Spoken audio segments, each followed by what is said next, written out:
하나님 말씀 읽겠습니다. 창세기 18장 16절부터 33절인데 지난주일에 16절부터 21절은 제가 혼자 읽고요. 22절부터 33절까지를 교독하도록 하겠습니다. 지난주 본문은 제가 혼자 읽습니다. 그 사람들이 거기서 일어나서 소돔으로 향하고 아브라함은 그들을 전송하러 함께 나가니라. 여호와께서 이르시되 내가 하려는 것을 아브라함에게 숨기겠느냐. 아브라함은 강대한 나라가 되고 천하 만민은 그로 말미암아 복을 받게 될 것이 아니냐. 내가 그로 그 자식과 권속에게 명하여 여호와의 도를 지켜 의와 공도를 행하게 하려고 그를 택하였나니 이는 나 여호와가 아브라함에게 대하여 말한 일을 이루려 함이니라. 여호와께서 또 이르시되 소돔과 고모라에 대한 부르짖음이 크고 그 죄악이 심히 무거우니 내가 이제 내려가서 그 모든 행한 것이 과연 내게 들린 부르짖음과 같은지 그렇지 않은지 내가 보고 알려 하노라. 22절 제가 읽으면 여러분 23절 교독하겠습니다. 그 사람들이 거기서 떠나 소돔으로 향하여 가고 아브라함은 여호와 앞에 그대로 섰더니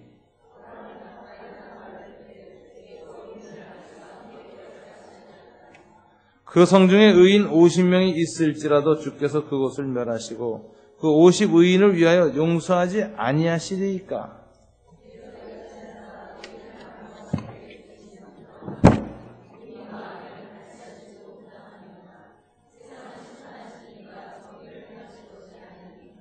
여호와께서 이르시되 내가 만일 소돔 성읍 가운데에서 의인 50명을 찾으면 그들을 위하여 온 지역을 용서하리라.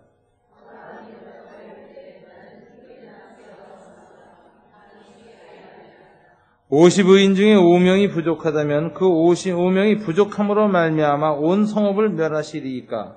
이르시되 내가 거기서 45명을 찾으면 멸하지 아니하리라.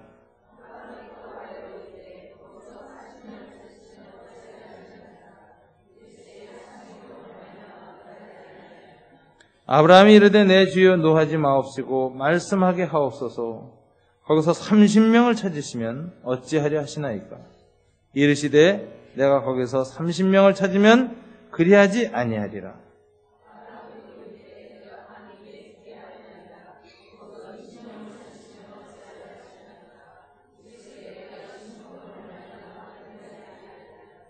아브라함이 또 이르되 주는 노하지 마옵소서. 내가 이번만 더 아뢰리이다. 거기서 10명을 찾으시면 어찌하려 하시나이까. 이르시되 내가 10명으로 말미암아 멸하지 아니하리라. 여호와께서 아브라함과 말씀을 마치고 가시니 아브라함도 자기 곳으로 돌아갔더라. 아멘. 기도하겠습니다. 하나님 아버지 감사합니다. 은혜와 자비를 베풀어 주시고 예배를 받으시되 이 시간 말씀 안에서 주님을 바라보게 하시니 감사합니다.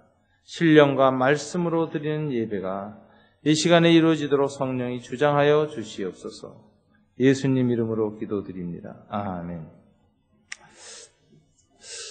지난주에 하나님의 나라의 정의라는 주제로 말씀을 나눴습니다.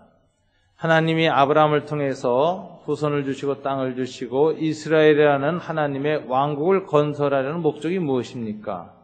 오늘 본문에 보면 내가 그를 천하 만민의 복이 되게 하고 또 그로 하여금 공의와 정도를 알게 하려고 행하게 하려고 택했다 이러셨어요.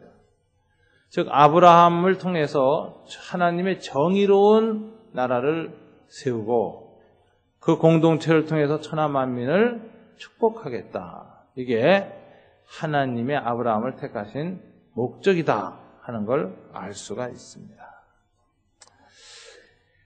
이렇게 하시면서 하나님의 정의가 무엇인가라는 걸 실물 교육을 통해서 보여줘야 되겠다고 하나님이 작정하셔서 소돔성에 관한 자기의 모습을 이제 보여주시는데 소돔성에서 부르짖음이 내게 올라왔다. 비명소리가 올라왔다. 그 억울한 사람들의 그 희생의 비명소리를 듣고 내가 그것이 과연 어떻게 이루어졌는지 진상을 알기 위해서 내가 지금 소돔으로 가는 중이다. 이렇게 말씀하셨습니다. 우리는 여기서 한 가지 생각할 것이 있습니다. 하나님이 진상을 조사하러 소돔성으로 간다. 이거 좀 이상한 얘기죠. 하나님은 전능하시고 전지하신 분이 가서 안 봐도 아신다고요. 그러면 하나님이 다 아시면서 뭘 이렇게 절차를 복잡하게 하시나? 그냥 탁 소돔에 가서 그냥 직격탄으로 그냥 두들겨 부수면은 심판되고 다 될 텐데 왜 이렇게 하시나? 하시는 모습 보면 이상해요. 하나님께서 그냥 소돔 앞으로 나타날 수 있는데 신현하시는 하나님, 여호와 하나님과 천사들이 하필 아브라함의 장막인 데서 멀리 떨어진 그 지평선 언덕에 턱 나타났어요. 그래서 아브라함이 또 달려가서 우리 집에 가서 쉬다 가십시오 하고 뭐 발도 씻겨드리고 그늘 밑에서 음식 접대하고 이러는데 뭐 별로 걷지도 않으셨는데 뭐 피곤한 척하고 또 대접도 받으세요. 그리고서 이제 다 잡숫고 나서 일어나셔서 이제 두 천사는 이제 보내놓고 하나님 딱 서서 천사들한테 하는 말이죠. 내가 지금 하려는 일을 아브라함한테 숨기면 안 되겠다. 아브라함은 원래 공의를 행하여 온 세계 만민의 축복이 되게 하려고 내가 세운 사람이 아니냐, 택한 사람 아니냐. 아브라함에게 지금 내가 소돔과 고모라에서 하려는 일은 공의가 무엇인지를 잘 알 수밖에 없는 역사적 사건인데 이걸 내가 알려줘야 되겠다. 그리고 또 얘기를 합니다. 이런 걸 가만히 보면 이 하나님이 조금 이상해요. 뭔가 자꾸 머뭇머뭇하고 소돔성으로 곧바로 가지 않고 그렇게 둘러가고 계십니다. 진상을 조사하겠다 뭐 이러고 이게 다 무슨 말인가? 하나님의 속마음을 알 수 있어요. 하나님 지금 당장 소돔성 쳐서 멸할 수 있습니다. 근데 왜 이렇게 자꾸 절차를 밟고 둘러가느냐? 속마음은 뭐냐면은 지금이라도 소돔성이 회개하기를 원하시는 거예요. 회개해서 심판하지 않기를 원하는 거예요. 그래서 이 심판의 시간을 자꾸 지체시키는 거예요. 이게 하나님 마음이에요. 하나님 속마음이 뭐냐? 정의의 하나님이 정의를 심판하는 게 마땅하지만 심판만으로 인간의 죄 문제가 해결되는 걸 아니라는 걸 아시는 하나님께서 심판은 최후의 수단에 쓸 뿐이요. 되도록이면 그 전에 회개해서 돌이켜서 심판하지 않고 인류를 다스리기를 원하시는 하나님의 속마음이 나타나요. 비명소리가 들리고 악이 찼기 때문에 심판을 하긴 해야 되겠는데 마지막 기회를 주고 싶은 마음에서 하나님 이렇게 지금 시간을 끌고 계십니다. 이게 하나님 마음이다. 이 구약 성경에 사람의 눈에 보일 수 있는 모습으로 사람 모습으로 나타나시는 하나님, 이걸 이제 데오파네 이제 그러잖아요. 신현하시는 하나님, 보통 이렇게 보는데 이분이 누구냐? 지난번에도 설교 중에 얘기를 했습니다만은 구약 성경에서 나타난 이 하나님이 주로 자기를 여호와라고 불러요. 여호와 하나님은 주로 어떤 하나님이냐? 성부, 성자, 성령, 성삼위 하나님 중에 구약에 성육신 하기 전에 인류를 구원하거나 심판하기 위해서 인간의 역사에 개입하시는 하나님은 주로 성자 하나님이 오시는 모습이다.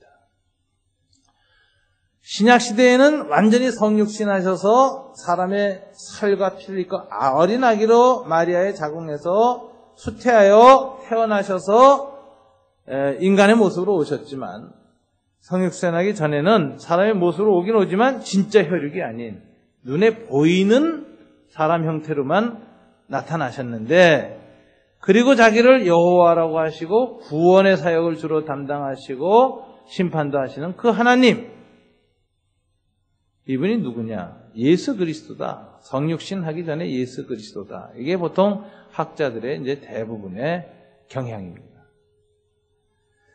그러면 신약시대에 오셔서 33년 공생에 사시고 마지막 3년 공생에 사생에 사시고 3년 공생에 사신 이 33년의 예수님 중에 예수님이 어떤 모습을 보이셨을까 보면 심판을 되도록 연기하시는 예수님이, 그래서 초림과 재림이 구별됐어요. 그래서 심판은 재림 때 다시 오실 때 하시기로 하시고 초림의 목적이 뭐예요? 오신 목적이 처음에. 심판보다는 회개할 길을 주고 용서하기 위해서. 그래서 십자가에 와서 죽으러 오신 예수님. 심판하러 오지 아니하시고 십자가에서 온 인류의 죄를 대신 지고 죽으시고 회개할 기회를 주시고 회개의 복음을 땅끝까지 전파하도록 사도들에게 성령을 부어서 보내시는 그 예수님. 이 예수님은 용서와 사랑의 예수님이 더 먼저 나타났어요. 회개할 기회를 주셔서 심판을 지체하시는 예수. 초림과 재림으로 연기하시는 예수. 이 모습이 하나님의 모습. 재림도 지금 2000년이나 이렇게 연기되고 있어요. 그럼 왜 초림과 재림에서 2000년이 연기되느냐? 딱 하나예요. 성경에 보니까 마태복음 24장 20절에 뭐라고 했어요? 땅끝까지 이 복음이 전파되어야 하리니 그제야 끝이 오리라. 이 주님의 재림이 자꾸 늦춰지는 이유는 딱 뭐예요? 회개할 기회를 주기 위해서예요. 모든 민족에게 복음이 전파돼서 그들이 회개할 기회를 다 갖기 전에는 안 오신다는 거예요. 여기서 하나님의 모습 중에서는 심판보다 뭐가 더 먼저 계시되고 있죠? 회개하기를 원하시는 자비의 하나님이 먼저 계십니다. 이 예수님을 통해서 나타나는 이 하나님의 이 품성이 바로 오늘 아브라함에게 쓰신 여호와께서도 나타나는 거예요. 똑같이. 직접 소돔을 심판하러 가지 아니하시고 애들러서 아브라함 앞에 서신 이 하나님은 심판을 자꾸 지체하시고 둘러가시는데 이거는 조금이라도 그 사람들이 회개하기를 원하십니다. 예수님도 그래서 십자가상에서 마지막까지 뭐라고 했어요? 아버지, 저들의 죄를 용서해 주십시오. 지금 저들이 나를 못 받고 모욕 주고 한가 나를 죽이는 죄를 범하고 있는데 자기네 지금 뭐 하는지 알지 못하고 짓는 죄인이 주님 용서하십시오 라고 끝까지 회개의 기회를 주기를 강구하시는 예수님이셨어요. 마지막 순간에 회개한 한편 강도가 있었죠. 이 죄인은 맨 처음에 주님과 함께 몇 달 시간의 초기에는 예수님에 대해서 막 모욕을 가했어요. 같이 욕질을 하고 네가 메시아라고 네나 구원해라 막 이러고선 옆에서 그냥 했던 이 사람이 가만히 매달려 있는 6시간 동안 예수님 하는 걸 보니까 이 보통 분이 아니에요. 이분이 정말 하나님의 아들 메시아인 것 같다는 생각이 드는 거예요. 특별히 마지막에 아버지 저들을 용서하십시오. 저들이 무슨 죄인지 알지 못합니다 하고 용서하는 그 예수님의 말씀 앞에 막 가슴이 무너진 거예요. 이분은 정말 하나님이시다. 그 사랑의 마지막 그 예수님의 말씀 앞에 이게 감동이 일어나가지고 이 사람이 덜컥 뭐라고 말하냐면 예수님 정말 당신이 말씀하신 그 나라가 이 땅에 임할 때 나 같은 죄인 구원하여 주옵소서 이렇게 말하네. 구원이란 말도 못해요. 자기 죄책감이 너무 많고 그러니까 기억하여 주옵소서. 저를 기억해 주십시오. 한번 그러니까 쳐다만 봐주십시오 라고 밖에 말 못해요. 그런데 예수님이 오늘 내가 나와 함께 낙원에 있으리라 구원을 선포하십니다. 그러니까 예수님은 마지막까지도 회개를 기다리신 하나님이셨다. 그 하나님이 바로 오늘 아브라함에게 나타난 이 여호와 하나님이에요. 그래서 이분이 소돔을 심판하러 가는데 자꾸 지체하는 거예요. 아브라함 집에 들리고 또 아브라함 앞에 서고 아브라함에게 그 얘기를 또 하고 이러는 거예요.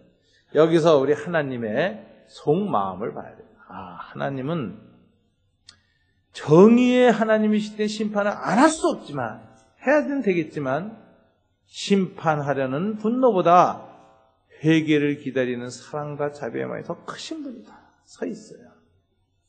그래서 아브라함한테 이 얘기를 딱 했더니 아브라함이 이제 자세가 나오는데 이 아브라함의 자세가 괜찮아요.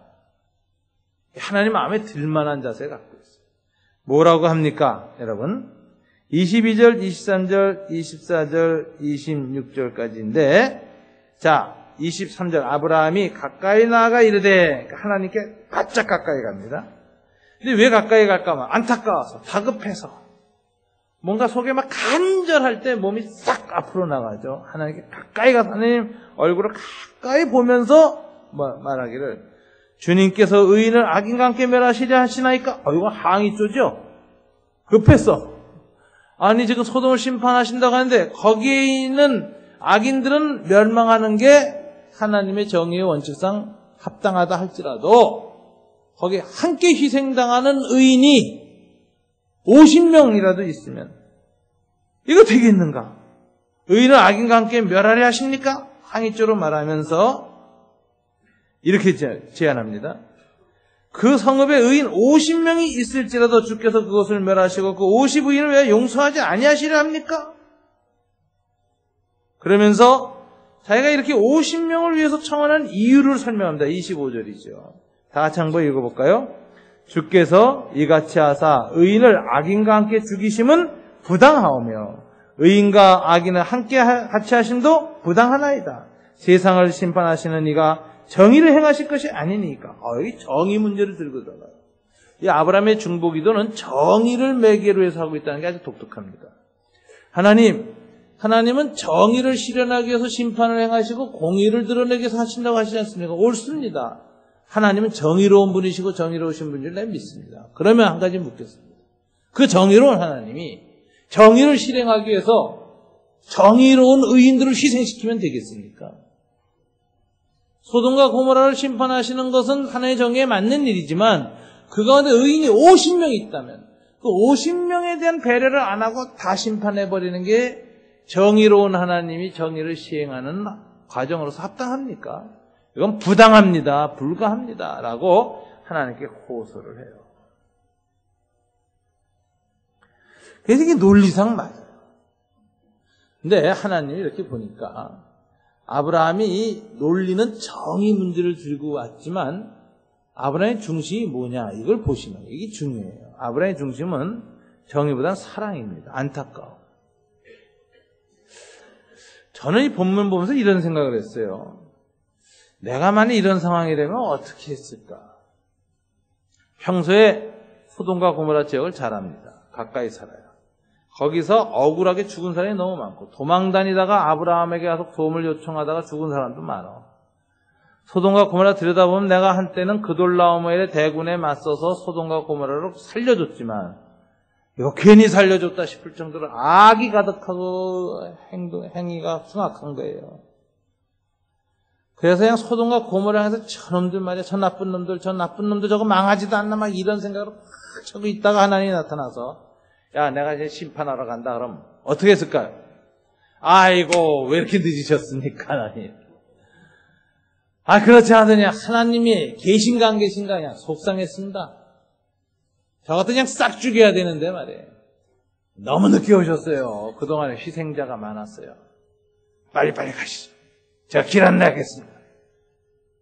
아마 이랬을 것 같아요. 그런데 오늘 아브라함이 그러질 않아요. 저 이거 보고 아브라함의 마음이 참 남다르다라는 생각이 들어요. 물론 악인들에 대한 분노가 있었죠. 하나님 심판하시는 걸 막을 수가 없고 그것도 정당하다는 걸 알고 있죠. 그러나 아브라함의 마음속에 항상 어떤 마음이 되어 있느냐. 억울한 희생자들이 더 나와서는 안 된다. 그러니까 아브라함은 소돔과 고모라의 악에 대한 분노도 있었지만 분노와 동시에 더 우선되는 건 항상 뭐였느냐. 약자에 대한 사랑. 이게 항상 더 강했어요.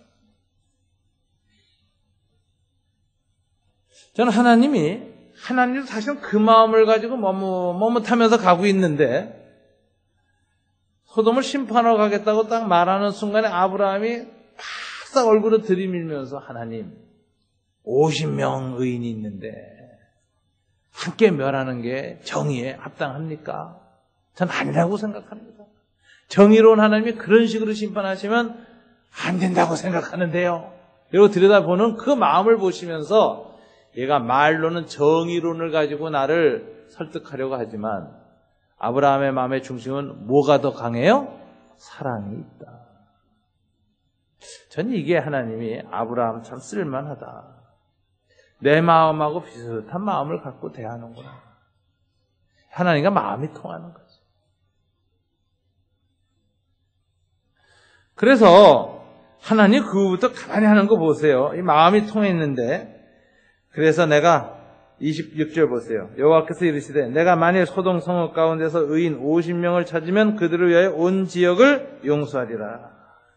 하나님 마치 기다렸던 것 같아. 야, 그래, 네 말대로 50명만 있어도 내가 그냥 다 살려주겠다, 이래요. 그런데 이제 아브라함이 이 말 들었다 다시 한번 탁, 이번엔 얼굴 들이밀지 않고 이번엔 이제 얼굴을 땅바닥에 탁 박습니다. 아브라함이 대답하여 이르되 나는 티끝이나 재와 같사오나 감히 죽게 하려나이다. 제가 옛날에 한번 이 기절의 은혜를 받았어요. 티끝이나 재와 같다. 그래서 제가 그때 구로동에서 교회 개척할 때인데 내가 기도를 이 아브라함처럼 한번 해봐야 되겠다. 그래서 나 틀림없이 이 당시 하나님 앞에 땅의 티끝과 제 얼굴을 콱 박았다고 생각해요. 얼굴에 진흙과 모래를 잔뜩 묻히고서는 주님, 나는 티끝과 재와 같사오나 감히 주님께 기도합니다. 이랬을 것 같은 상상력이 들었어요. 그래서 그때 제가 교회 바닥에다 얼굴 받고 기도했어요. 아무도 없을 때.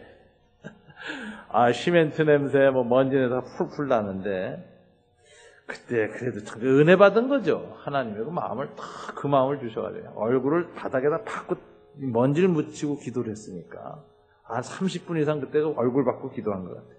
그 후로 한 번도 못 해봤어요. 참, 이 기도 굉장한 겸손한 기도예요.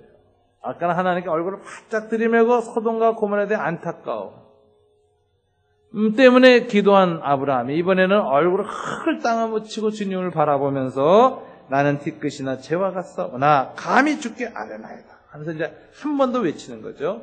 50의인 중에 5명이 부족하다면 그 5명이 부족함으로 말미암아 온 성읍을 멸하시겠습니까? 그러니까 45명이라는 말 안 해요. 아까 기준에서 5명 부족할 때, 아주 하나님의 마음을 조금이라도 심판이 좀 낮춰지게 하려고, 기준을 낮추려고 애를 쓰는 아브라함의 마음이 보이죠? 그러니까 하나님이 내가 거기서 45명을 찾으면 멸하지 아니할 것이다 그랬어요. 29절에 보니까 연이어서 45명 하자마자 연이어서 또 아래래. 거기서 40명을 찾으시면 어찌하시렵니까? 하니까 하나님 양보한 김에 5명이나 10명이나 마찬가지 아니겠습니까? 40명으로 말미암아 멸하지 아니하리라. 하나님 이렇게 말씀하셨어요. 이제 아브라함이 더 치고 들어가는데 이거 하나님의 경계선이라는 생각이 든 거예요. 내가 이거 하라면 노하실 텐데 그래도 하는 게 낫겠다. 그래서 내 주여 노하지 마옵시고 말씀하게 하옵소서. 안색을 살펴야. 그러니까 노하심이 별로 없어. 안색을. 그래서 이제 말하는 거죠. 거기서 30명을 찾으시면 어찌하려 하시나이까? 이르시되 내가 거기서 30명을 찾으면 그리하지 아니하리라. 힘이 났습니다. 그래서 다시 또 아브라함이 또 이르되 내가 감히 내 주께 아뢰나이다. 안색 살피면서 하는 거죠. 거기서 20명을 찾으시면 어찌하려 하시나이까? 이르시되 내가 20명으로 말미암아 그리하지 아니하리라. 20명까지 내려왔다. 그런데 이제 아브라함 마음속에 마지막 한 번 더 하고 싶은 거예요. 무슨 생각이냐? 소돔과 고모라 성에 아무리 의인이 없어도 이 숫자만 있을 거다는 마지막 소돔과 고모라가 자기 생각에도 구원받을 수 있을 가능성이 높아진 그 숫자, 그게 10명이죠. 그래서 뭐라 합니까? 또 이르시되 주는 노하지 마옵소서. 내가 이번만 더 아뢰리이다. 아주 안색을 조심스럽게 살피면서 최후의 승부수를 던지는 겁니다. 거기서 10명을 찾으시면 어찌하리 하시나이까? 이르시되 내가 10명으로 말미암아 멸하지 아니하리라. 이 아브라함이 하나님을 향해서 얼굴을 바짝 들이밀고 또 한 번 얼굴을 땅에 들이밀고 한 번은 안면을 조심스럽게 살피면서 노하지 마십시오. 한 번만 더요. 노하지 마세요 하나님. 그러면서 하는 이 자세, 아브라함의 마음에 불의에 대한 분노보다 뭐가 더 많이 있는 거죠? 불의한 인생들을 불쌍히 여기는 마음. 이 긍휼의 마음이 더 큰 거예요. 이걸 가지고 바짝바짝 주님 앞에 다가오는 이 아브라함의 모습을 볼 때 주님 마음이 어땠을까요? 얼굴에 노함이 안 나타나요. 소돔과 고모라를 바라보면 노함이 섰지만 소돔과 고모라 사는 죄인들에 대한 안타까운 마음을 가지고 얼굴을 들이미는 이 아브라함의 마음 자세를 보고 하나님 마음이 노함이 없는 거예요. 아브라함을 보면 노함이 사라져. 그러니까 자꾸 아브라함 얼굴 살피고 들어오고 얼굴 살피고 또 들어오고 하면서 주님 앞에 10명까지 끌어내리는데 주님이 응답하시는 거죠. 이 아브라함이 하나님 마음에 합한 사람입니다. 하나님 마음을 아는 사람. 우리는 이 공의를 행할 때 조심해야 되는 게 증오, 미움, 그리고 분노 때문에 공의를 하면 그 공의는 공의 자체를 무너뜨립니다. 여러분, 프랑스 대혁명 때 민중을 탄압한 앙시앙 레짐 구체제, 귀족들과 왕족들을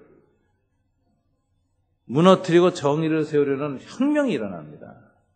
근데 혁명가들은 대체로 그 귀족 체제 이 사람들로부터 다 고통당하고 부모, 형제, 자식이 죽은 사람들이에요. 얼마나 분노가 크겠어요. 그래서 총칼 들고 일어나서 왕당파 물리치고 군대를 물리치고 정권을 잡으면서 혁명정부를 세우는데 뭐합니까?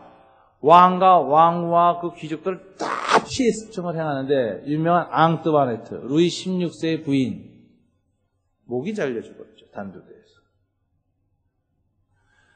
내가 그 루이 16세의 베르사유 궁전 가서요. 앙뚜아네트의 그 젊었을 때 시집왔던 처녀 때 앙뚜아네트, 왕후로다 등극하는 앙뚜아네트 그 초상화를 다 보는데 아유 참 저 목이 뚝 잘려졌다고 생각하면서 보니까 야 참 인생이라는 게 거기 그 베르사유 궁전이 얼마나 호화로운지 말이야. 금으로다 그냥 금가루로 다 붙여놨어요. 사면 벽 천장이고 몇십만 톤이 들어갔는지는 모르겠어요.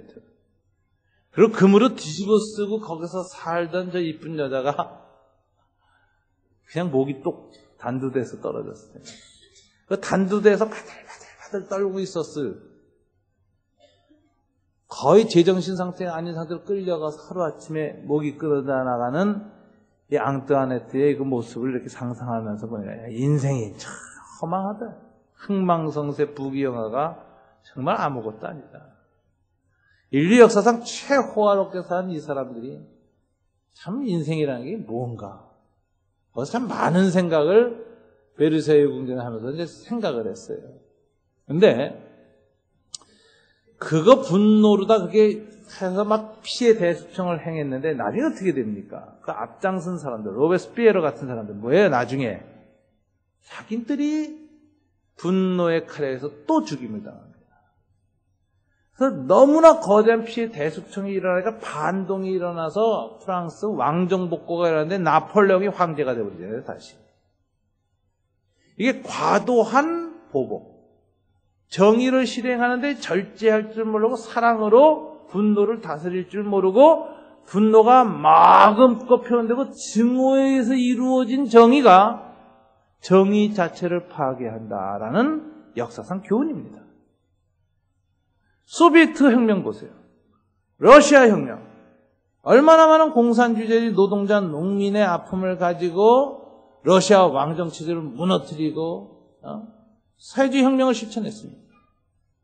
그리고 나서 이들이 분노와 원한 때문에 귀족들과 자산가들과 토지주인들을 다 숙청해서 죽여서 피해에 대해 숙청을 하고 그리고 났는데 자기 땅을 갖고 있던 자장농들이 있었어요. 농사꾼 중에 자기 땅. 이걸 전부 공산주의로 다 국유하려고 그러는데 귀족도 대지주도 아니었고 그저 자기 텃밭에 몇백 평 갖고 있는 이 농민들이 이거 못 내놓겠다고 하니까 그 농민들을 잡아다 죽였는데 600만 죽였잖아요. 스탈린이. 시베리아로 강제 수용소로 보내서 다 얼려 죽였어요. 이런 혁명이 결국 결과가 어떻게 됐습니까? 이런 식으로 분노에 의해서 정의를 시행한 사람들은 자기네끼리 마지막엔 죽여요. 자기네끼리 숙청해가지고 다 죽어나가는 거 아닙니까? 그래서 이 정의라는 것이 사랑과 자비와 긍휼이 없는 정의라는 게 가혹하고 참혹하고 정의를 실행한다고 피바다를 만드는데 지옥을 만들어요. 정의 자체가 무너지고 나중에 반동이 일어나서 그 정권, 그 혁명이 또 붕괴되는 거예요. 이 인류 역사에서 반복해온 진실이거든요. 혁명은 대체로 혁명의 열매를 거두기보다는 혁명 자체를 붕괴시킨다는 게 역사의 교훈이에요. 이거 우리가 잘 생각해야 돼요. 분노에 의한 정의가 정의를 달성하는가? 아니다. 이게 성경의 가르침. 이게 하나님 말. 하나님도 화가 나서 한번 인류를 멸살한 적이 있어요. 노아 대홍수로. 근데 그러고 나서 하나님 후회하셨다고 성경에 있어요. 인류의 죄는 심판으로 극복할 수 없다. 이 방법으로 안 되겠다. 하나님 생각하셔서 그 다음에 아들과 상의하셔서 인류를 이젠 심판하기 전에 먼저 더 회개할 기회를 줘야 되는데 심판으로 인한 것보다는 사랑과 용서로 죄 문제를 해결해야 되겠다. 그래서 예수님이 이 땅에 오셔서 인류의 죄를 지고 십자가에 죽으시는 거예요. 아버지여 저들을 용서해 주옵소서. 그래서 이 회개의 복음이 사랑과 용서의 메시지가 온 민족들에게 전파돼서 그들이 다 회개할 길을 다시 한번 다 준 후에야 그때야 심판하러 내가 다시 오겠다. 이게 하나님의 대안이에요. 근데 인간은 이 하나님의 대안을 몰라요, 잘. 그래서 악이 꽉 하면 두들겨 부술 생각만 하고 있고, 아니 하나님 있는 거야 없는 거야? 저런 놈들을 그냥 놔두면 신에게 신이야? 에이 신이 낙전 자고 있으니까 우리가 치우자! 그래가지고 가서 혁명을 일으키고 다 죽이는 거죠. 근데 그 결과는 항상 환멸, 실망, 그리고 더 끔찍한 지옥을 만든다. 인간. 역사에 반복되는 교훈입니다. 저는 지난 금요일 날 오전에 여명학교 졸업식 설교를 하러 갔어요. 탈북한 청소년들 졸업식입니다. 오후에는 사랑의 교회에서 탈북한 북한 청년 대학생들을 200명 모으고 수련회 하는데 제가 수련회 강사로 가서 금요일 저녁, 어제 토요일 아침, 토요일 저녁하고 집에 돌아가니까 밤 12시가 됐어요. 제가 설교 중에 하나 이런 얘기를 했어요.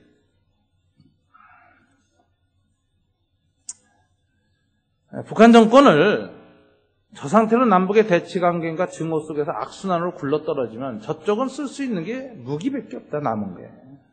한반도 전쟁 일으킬 거다. 그래서 우리가 다 공멸의 길로 가야 할 것인가? 전 거기에는 우리에게 해답이 없다고 생각합니다. 북한 정권 악하지만 그 악한 것은 무조건 징치하고 심판하는 방식으로 문제를 해결하려고 하는 이것, 우리 문제가 있는 거예요. 할 수만 있는 대로 북한 사람들을 해육해 하고 회개케 해서 마음을 북한 정권 단위에 바뀌어져가지고 김정은 대장과 다른 사람이 다 이렇게 좀 바뀌어져가지고 개혁개방 중국식으로 하게 하고, 그리고 개혁개방 과정을 통해서 이 사람들이 중국의 지혜를 좀 본받게 하자. 중국은 아버지나 할아버지는 사회주의 원로 혁명가들입니다. 근데 개혁개방 과정에 그 주역은 전부 자기 아들, 손자 시켰어요. 근데 아들, 손자가 당의 허락을 받아서 서방의 투자를 받아가지고 여기 값싼 노동자 땅 이용해서 물건 만들어가지고 팔아먹어서 부자가 돼서 합도해서 부자가 돼가지고 지금 20년, 30년 지내가 중국의 거대 재벌은 다 공산당 아들들이에요. 그래서 할아버지, 할머니는 다 사회주의 혁명가고 손자, 손녀, 아들은 다 자본주의자야. 그래서 중국 자본주의가 튼튼한 거예요. 공산주의와 혈맹으로 이어졌어. 그래서 이걸 태자당이라 그래요. 중국을 현재 움직이는 사람들, 태자당. 근데 이 사람들은 정치로 나설 필요가 없어요. 왜? 경제적으로 다 누리고 있는데 정치 나설 필요 없죠. 그러니까 아들한테 세습해줄 필요도, 세습할 필요도 없고, 그냥 아들은 경제 지도자로 남으면 되는 경제 전문가로. 딴 사람이 정권 잡은 다음에 특별하게 부패하고 잘못하지 않으면 그걸 무너뜨리지 못해. 무너뜨리면 수많은 실업자가 생기니까. 그래서 거긴 세습하지 않고도 사회가 점점 정치와 경제가 분리되면서 좋은 방향으로 나가고 있잖아요. 일단 북한 지도자들 그렇게, 야, 너희가 이거 정권 잡고 끝까지 하려다 카다피처럼 죽는다. 일가족 다 몰살당해. 그거 가지 말고 빨리 미국 자본도 받아들이고 서구하고 다 해가지고 개혁개방 해가지고 서구 자본, 남한 자본 다 들어올 때 그 자본 가지고 너희들이나 너희 자녀들이 그 합자회사 만들어가지고 해가지고 너희 자식들이 다 삼성, 현대 재벌처럼 되라. 그러면서 점진적으로 이 이익을 얻고 경제가 활성화되면 이거 깨치지 않기 위해서 너희들이 전쟁을 안 하게 되고 군인들을 절제시키고 이렇게 해가지고 한반도가 함께 남북이 함께 잘 살고 함께 살아가는 길을 가야 되지 않겠느냐. 그래서 한반도 평화공동체를 어떻게 만들어 나가야 될 것인가 이런 얘기를 했어요. 그 중에는 북한에서 넘어올 때 자기가 넘어온 바람에 엄마 아버지 일가족 숙청당한 집안이고 지금도 강제 노동 수용소에 가 있는 사람들이 있어요. 또 한 청년은 넘어오는 동안에 자기 눈앞에서 엄마 손을 놓쳐놔가지고 엄마가 두만강에 휩쓸려 떨어져 내려가고 강변에서 목도했다고 해서 두만강변에서 땅을 치고 통곡했던 아이들도 있다. 이 아이들은 원한이 사무쳐 원한. 북한 정권에 대해서. 길만 있으면 폭탄 들고 가서 김정은이 암살하고 싶은 사람들이에요. 이런 사람들이 있는데 그 이해가 가죠. 나도 그런 입장이라면 내가 예수 안 믿었으면 총칼 들고 갔겠어요. 이미 과거에 그 일이 있었어요. 6.25 때 공산당이 와서 기독교인들 서북지방에서 말이죠. 지주라고 해서 막 죽이니까 그 아들들이 땅 뺏기고 공산당한테 부모들이 숙청당하고 죽창에 찔려 죽고 인민재판 받는 걸 보니까 한을 품고 월남해가지고 서북청년단을 구성하고 미군의 특수부대 켈러 부대로 들어가가지고 구월산으로 들어가서 구월산 유격대를 했잖아요. 이 사람들이 또 구월산 유격대 하면서 미군이 몰려온다는 소문이 이제 북쪽으로 38선 넘기고 인천 상륙작전에서 유엔군이 올라오니까 거기에 치안 유지 부대가 도망을 갔거든. 그러니까 구월산 유격대가 내려와가지고 그동안 빨갱이 앞장서서 자기 아버지 재판하는데 협조했던 마을 사람들 있죠. 빨갱이 가족들. 다 잡아다 다 죽였거든 또. 그래서 그게 유명한 사건이 선천 사건. 서북지역에서 일어났다. 그래가지고 지금 북한 사람들이 또 선천에다 박물관을 세워서 기독교인들이 우리 인민들을 이렇게 죽였다고 예수쟁이가 죽인 그 사진들을 다 찍어놨어요. 그래서 전 북한 인민이 2,500만이 거기 새마을운동 무슨 교육과 들어가듯이 다 가요. 그래서 예수쟁이라는 건 미제의 앞잡이고 우리 인민을 아주 갈기게 찢어 죽인 놈들이다 이렇게 보는 거예요. 그걸 교육을 시키고 있거든 거기. 그런데 이게 우리 민족의 상처죠. 증오 때문에, 미움 때문에, 분노 때문에 서로 죽이고 죽이는 일을 했어요.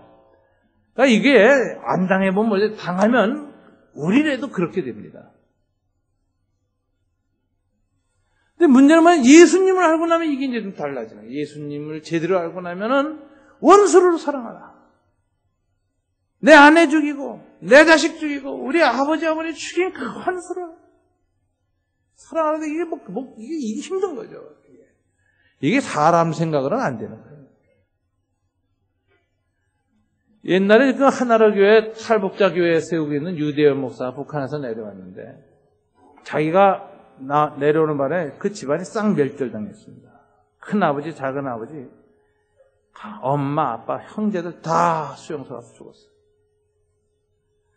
이 사람이 내려와서 남한에 정착은 했지만 잠을 잘 때마다 죽은 가족들 생각이 나고 막 죄책감과 분노와 증오가 막 하늘 찌르는 거예요. 이를 악무는 거예요. 북한 UDT 출신 아니에요. 특수 난파 공작원 출신이다. 폭탄만 주면 다시 가서 죽이고 싶은 마음을 이끄는데 예수를 믿었어. 합동신학교 신학원 전도사로 1학년 들어와 앉아있어요. 내가 그 사람 입학한 해에 가서 신입생 신학대학원생들 수련회 강사가 돼서 집회를 인도했어요. 예수님의 원수 사랑 이야기를 했어요. 다 다 끝나고 나서 유대인 목사가 날 찾아왔어. 면담을 요청했어. 딱 보니까, 네, 알고 있었잖아요. 그쵸? 선생님 말씀 다 옳고, 다 받아 감화가 깊습니다. 그런데 한 가지만은 참 어렵습니다. 나 김정일이 절대 용서 못합니다. 이러더라고. 근데 제가 거기다 용서하시오 그래요? 아이고 용서 못한다는 거 당연하죠. 그래서 내가 용서 못하지. 그래서 사람으로는 원수 사랑 못하는 거예요. 혹시 예수님이 당신한테 원수 사랑을 마음 주면 그 혹시 극복할 줄 모르는데 한번 기도나 해보시오. 내가 그랬어요. 그걸 기도해주고 보냈어요. 근데 이 양반이 그게 일어난 거예요.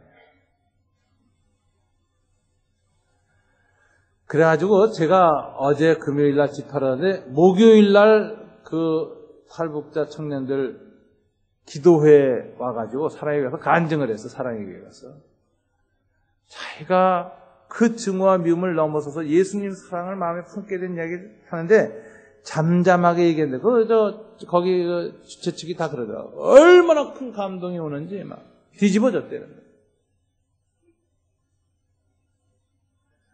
제가 그날도 똑같이 가서 우리 남북이 살 길은 뭐냐, 서로의 증오를 이렇게 심화시켜 나가면 이건 민족에게는 파멸밖에 없다. 내가 북에 가서 보니까는 북한은 정말 악한 정권이고 악한 사회다. 뭐를 알 수 있느냐? 어느 공동체든지 구호나 표어가 선해야 됩니다. 우리가 서로 사랑으로 하나 되자. 사랑으로 용서하자. 이게 선한 표어를 해가지고 사람들의 선함을 결집시켜서 공동체를 이끌어가는 공동체는 좋은 사람이 나와요. 좋은 세상이 돼요. 근데 북한 가면 구호가 전부 부정적이야. 파괴적이에요. 미제국주의자들 때려잡자. 길거리에 시뻘겋게 써놨어. 인민대학습당, 이게 국립도서관이에요. 국가중앙도서관이지. 거기 갔더니 그 안에 내면 이수일 동지를 본받아,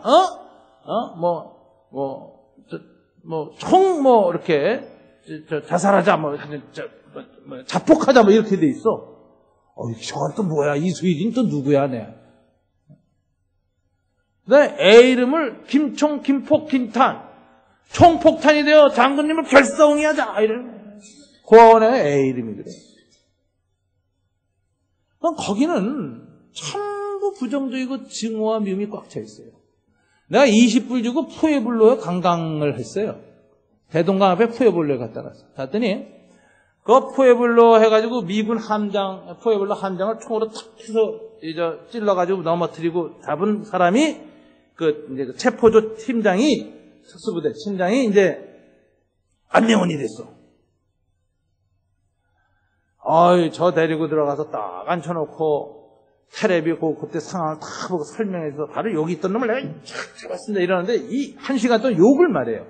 얼마나 무섭게, 상상할 수 없는 욕을 막 무섭게 반복해서요. 그 개 같은 이제놈들을 막 이러면서 그냥 욕을 해야 되는데, 야, 1시간 동안 20불 주고 나 욕을 생전에 그렇게 수십 가지를 한꺼번에 들어본 적 처음이에요. 야, 정말 욕 잘하대.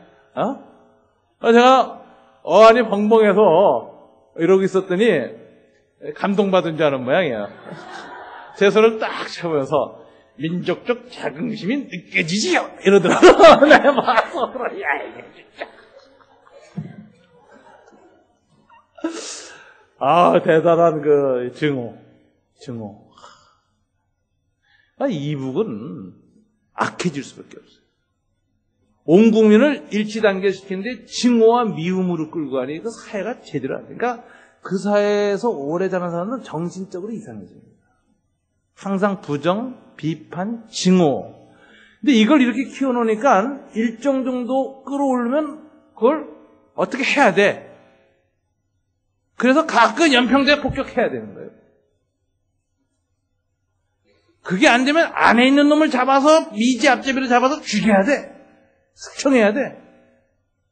지네가 화폐개혁 해놓고 화폐개혁 실패했다고 재정경제부 장관은 대낮에 당원들이 보내서 총살해버리는 사람들이야. 이러니 저 공동체가 악하죠. 저기서 40년, 50년 살다 왔으니 사람들이 어떻게 돼, 이게? 정신병자도 있어, 절반. 아주 악한 구조가 심리적으로 돼 있어. 그러니까 탈북한 사람들이 나오면요, 긍정적인 사람이 없어요. 탈북한 사람은 또 이렇게 직원을 쓰면 아주 고생해. 난 북한에 갈 때마다 이 2,500만이 이렇게 자랐고 이런 문화, 이런 공동체 속에서 삐뚤어져서 증오의 인격을 내재시키고 키워가면서 자란다는 것 앞에서 두려워요, 두려워. 통일되면 나중에 이거 어떻게 녹여내나요? 이 증오의 내면화를 어떻게 극복할 것인가? 제가 보통강 호텔에 머물면, 대동강 지린 보통강 호텔에 머물면 그 옆에 창문을 베란다를 보면 유경 호텔이 보여요. 90몇 층짜리 건물이.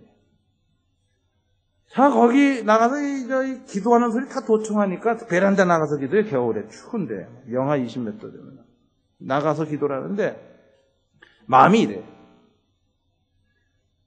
바벨론의 포로로 끌려갔을 때 에스겔 선지자가 그발 강가에는 포로 난민천을 바라보고 그들을 노예하고 두들기 피는 악한 일하는 바벨론의 그 임금들을 바라보면서 그발 강가에서 기도하다가 환상을 보고 에스겔이 성전 환상을 보잖아요. 그발 강가에서 바벨론의 포로가 돼서 비참한 죄의 노예 상태에 있는 자기 백성과 폭력이 가득한 바벨론 도시를 바라보면서 강가에서 통곡하며 기도하던 에스겔, 이게 생각이 나요. 또 제가 젊었을 때 좋아했던 시인이 T.S. 엘리엇이라는 영국의 국교도 시인인데 이 사람이 유명한 시 황무지. 거기 보면 스위스 레만 호숫가에서 나는 울었다 이렇게 돼 있어요. 몰락하는 서구 문명을 보면서 돈과 쾌락과 물질 풍요 속에서 완전히 붕괴되고 있는 서구 문명 사회를 보면서 스위스 레만 호숫가에서 울던 하나님의 시인 엘리엇의 마음, 그게 이제 느껴져서 저는 보통 강가에서 에스겔처럼 엘리엇처럼 평양과 북한 2,500만을 향해서 기도가 나오는데 가슴이 아파요. 가슴이 아파요. 2,500만이 이러고 산 거예요. 이 증오 덩어리 속에서 증오를 키우고 사는 2,500만을 어떻게 해야 하나로 녹여내고 우리 민족이 함께 살 수 있는 평화 공동체를 세세울 수 있는가? 해답이 없어요. 해답이. 남쪽은 어때요? 남쪽은 동서로 갈라져 있고 좌우로 갈라져 있는데 양쪽 진영의 증오는 거의 준전시 상태예요. 지금 총칼만 없으면 총칼 버리는 내전 벌일 판이라 지금. 국회의원들 국회에서 싸우고 이 폭력의 악순환이 일상화돼 가지고 국민학교 애들, 중학교 애들이 친구를 때려 죽이고 목을 졸라 죽이고 못 견딘 애들이 자살해 죽고 이런 폭력이 꽉 찬 사회를 만들어서 힘없는 소수 약자들이 계속 죽고 자살하게 만드는 거예요. 돈이 폭력이 되고 돈 있는 사람이 약자를 보호하지 않고 벼랑 끝으로 내밀어서 자식들과 함께 같이 집단 자살하게 만드는 이런 폭력적인 사회. 북이나 남이나 이거 해결 방법이 없어요. 해결 방법이 없어요. 하나님께 기도하게 돼요. 방법이 없다. 방법. 제가 독에서 온 형제들, 당신들의 개인적인 아픔을 증오로 풀어버리면 풀릴 것이다. 그러나 공동체는 붕괴된다. 원하는 대물림 된다. 자식을 이어서 증오가 일어난다. 그러나 누군가가 예수님의 마음을 품고 원수를 용서하기 시작하면 증오의 악순환 끊어진다. 새로 시작할 수. 우리 시대의 어른들이 어떤 때는 총을 들고 어떤 때는 죽창을 들고 서로 찔러 죽였어요. 6.25 전쟁을 했다. 이분들이 그 당시에 그렇게 해서 자기 형제 가족을 공산당이 와서 철사찔러 먹고 끌려가고 찔러 죽인 그 비참한 현상 때문에 분노해서 올라가면서 또 공산당들 찔러 죽인, 이것이 온 천하의 압록강부터 낙동강까지 왔다 갔다 했으니까 대한민국 삼천리 반도 금수강산 곳곳 산에 피가 가득한데 이 원한을 갖고 있는 65세, 70세 6.25 전쟁 참전 세력이 원하는 우리 시대에서 끝나자. 미래를 살아갈 다음 세대가 과거의 증오에 갇혀서 노예가 돼서 살게 하면 안 되지 않는가. 좀 그 결단 좀 내려주시면 좋겠다. 제가 이렇게 얘기했어요. 어떻게 그걸 대물림하려고. 다음 세대는 미래의 하나가 돼서 함께 살아가고 용서하고 더불어 서서 한반도 한민족 공동체가 평화롭게 함께 살아갈 수 있는 세상을 만들어가야 할 세대들에게 부모들의 원한을 대물림해줘가지고 또다시 전쟁하고 또다시 죽이게 만들 것인가 이 땅을. 또다시 소돔과 고모라에서 나오는 약한 자들, 가난한 자들, 힘없는 자들의 핏소리가 땅에 찌들도록 만들 것인가 한반도를. 우리 결단해야 되잖아요. 예수 믿는 어르신들 좀 절제해 주십시오. 그때 이한식 집사님이라고 나이 70대신 분. 이분이 공학 박사를 가진 분이 미국에서 유학도 하셨거든요. 손을 딱 드시더라고요. 깜짝 놀랐어요. 나 6.25 때 공산당이 내 가족 죽여서 내가 총칼 들고 가서 학도 의형병원에서 싸운 사람이요. 그러더니 목사님 말이 맞소. 이제 이 쌍 우리 시대로 끝내야 됩니다. 내 시체와 더불어 이 원한은 품고 그냥 가야지. 이 아이들한테 그거 물려줘서는 안 됩니다. 목사님 말이 맞소. 이러시는 거예요. 네? 얼마나 놀랐는지 감동을 받았어요. 어르신 같은 분이 있으면 됩니다. 저를 차 태우고 오는 김기창 집사님이라는 분이 계셨어요. 목사님, 우리 아버지가 사북청년단 출신이고 9월 36역대 출신입니다. 이러는 거예요. 오는데. 그러면서 제가 우리 아버지한테 신앙과 더불어 공산당 때려 죽여야 된다는 걸 아주 못이 박히도록 박아서 젊은 날 저는 가장 극우적인 행동대원이었습니다. 근데 내가 이 북한 애들하고 만나고 북한 선교한다고 하다가 예수님 마음을 배우게 되고 제자 훈련 받고 성령 체험하고 나면서 변하기 시작했어요. 그래서 제가 어느 날 결심했습니다. 우리 아버지한테 배운 이 반공교육과 빨갱이 때려 죽이자는 이 정신 가지고는 민족 문제 해결 못하니, 예수님 생각에 어긋나니 우리 자식한테는 이거 가르치면 안 되겠다. 우리 아버지의 그 원하는 내대로 끝내자로 자기가 끊어냈다는 거예요. 그래서 목사님 말씀이 옳습니다. 그러는 거예요. 제가 은혜를 베푼 게 아니라 은혜를 받고 왔어요. 하나님 감사합니다. 이런 사람들이 일으켜준다면 소망이 있습니다. 설교를 하는데 북한 애들이 한이 있잖아요. 분노가 있잖아요. 자다가도 죄책감이 일어나서 나 때문에 내 가족이 다 죽었다는 생각, 지금도 강제 수용소에 들어가 있다는 생각 때문에 죄책감 때문에 눈이 빨개지면서 못 견디고 그 분노가 김정일이하고 북한을 향해서 막 쏟아지는 이 청년이 예수님이 원수를 용서해야 된다는 그 말씀을 붙들고 괴로워하면서 막 통곡하고 뒤집어지고 기도가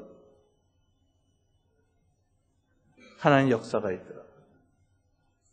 그게 통곡이 되기 시작하면 녹아내리는 거예요. 저는 그렇게 생각해요. 남북한에 불의가 있고 희생자들이 있고 피가 있고 전쟁이 있어요. 증오가 있어요. 이거 사람 힘으로 극복하기 어려워요. 참 소망은 예수님밖에 없어요. 북한에 가서도 유경 호텔 바라보면서 주님 주의 보혈로 이 북한 땅을 뿌려주십시오. 이들에게 있는 이 무서운 증오와 분노와 원한을 주님 사라지게 해주십시오. 우리는 서로 용서해야 됩니다. 우리는 서로 하나가 되어야 됩니다. 사랑으로 뭉쳐져야 됩니다. 더 이상 분열과 분단과 증오와 전쟁 우리는 있으면 안 됩니다. 주님 좀 도와주세요. 남해 와서도 보면 우리 사회에 생긴 이 불의와 이 분노 꽉 차 있어요. 하나님이 그것을 심판하시긴 했지만 심판하기 전에 먼저 필요한 게 뭔가? 아브라함의 자세요. 하나님 심판하실 겁니다. 그러나 회개할 기회를 주십시오.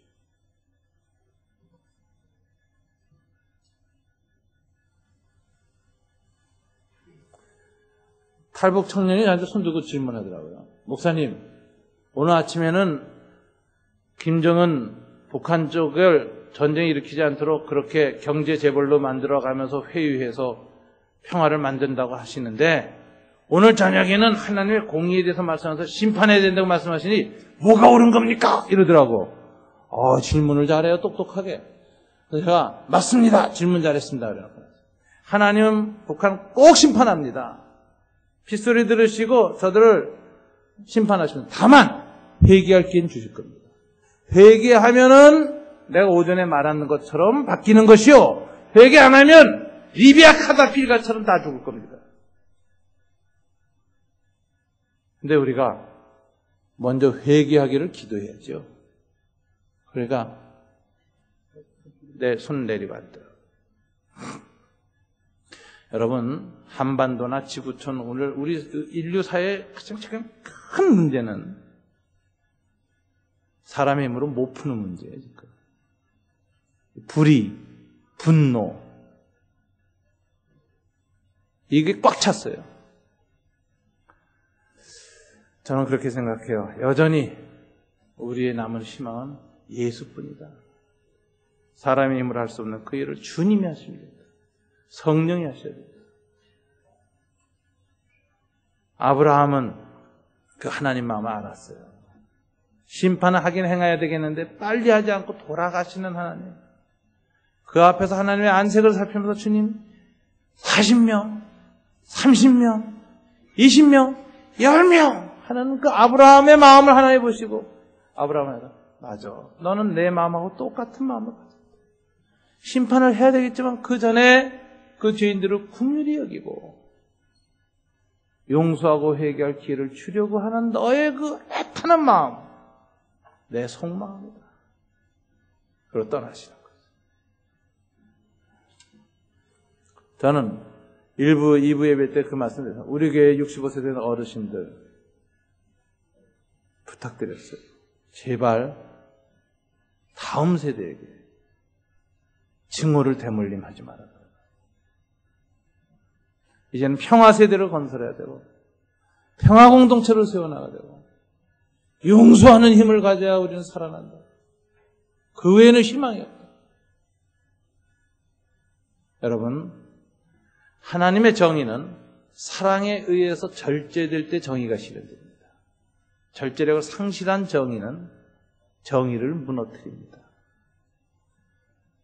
우리 그리스도인들이 이걸 잘 생각해서 이렇게 분노가 가득 찬 시대에 분노에 의해서 정의가 실현되지 않고 마지막까지 사랑에 의해서 정의가 조심스럽게 실현될 수 있도록 기도해야 돼요. 이게 아브라함의 중보기도입니다.